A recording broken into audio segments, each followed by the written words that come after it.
Former Vice President Dick Cheney back in the news this morning. He's taking aim at a decision in the new administration and the State Department looking to bring the power of Twitter to Iraq. More on that story and, of course, the world of politics from our CNN Deputy Political Director, Paul Steinhauser. Good morning, Paul. Nice to see you. Melissa, good morning. How are you? Very well. Let's talk about Dick Cheney. And it comes a day after we were talking about President Obama shaking the hand of the Venezuelan President Hugo Chavez. Many people criticizing that decision, criticizing the exchange of a book as a small token, a small gesture.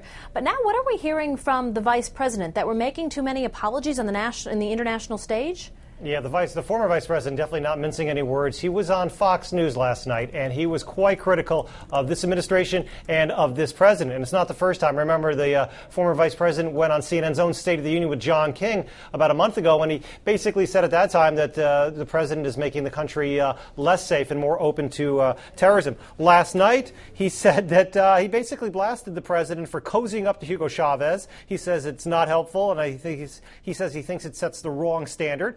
And he also was critical of what he said President Obama was doing by apologizing profusely overseas for America's past actions. He was talking about comments the president had made on his more recent trip over to the Middle East and to Europe.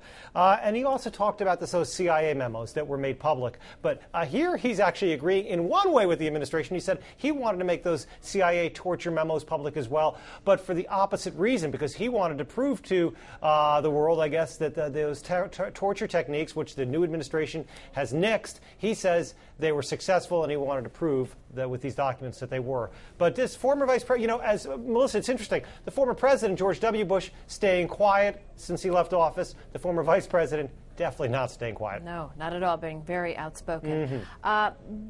Just a couple of days ago, we were talking about the power of new media and Twitter because of the the million Twitter, boy, oh boy, I'm so new to Twitter. I don't know exactly the terminology you use, but you want tweets. Yes, you want more than 1 million people who are on board your campaign.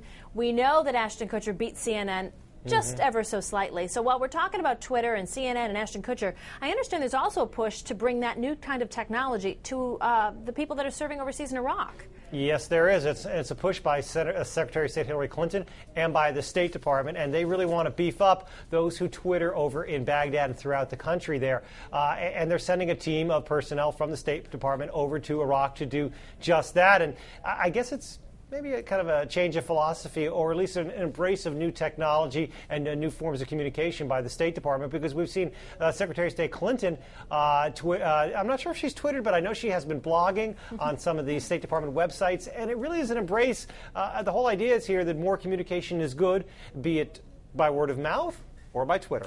There's so much communication. Nice to see that there's yet another avenue to communicate, though.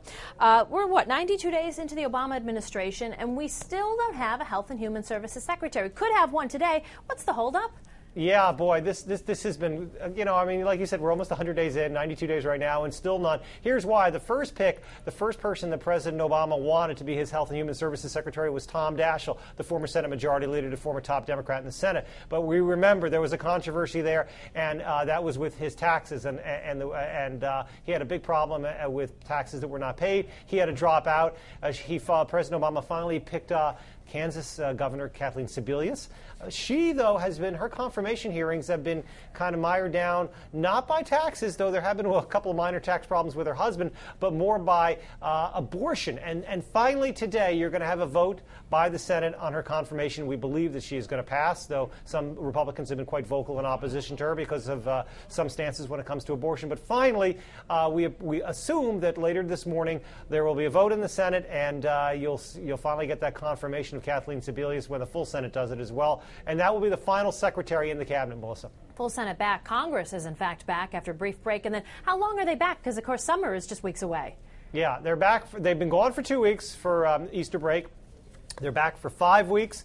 then they get a week or two off for Memorial Day, then they're back again, and then they take July 4th, and they're back, and then they take the summer break. So, yeah, they get some good breaks. We can just talk about that forever, but they've got some serious business to do over these next 5 weeks. They got the budget. Remember, the House and Senate passed different budget bills before they went on break. They got to kind of merge those into one. But wait, there's a heck of a lot more. The president has asked for $84 billion as a supplemental to pay for the wars in Iraq and Afghanistan. They have to deal with that. But there's some really big issues they're going to start tackling now that will go well into the year, and that is health care reform and energy reform, cleaner energy, tackling global warming. So those two huge processes, which we'll be talking about for quite some time, are going to start getting underway this week, but that's going to be a mammoth fight on each of those issues, Melissa.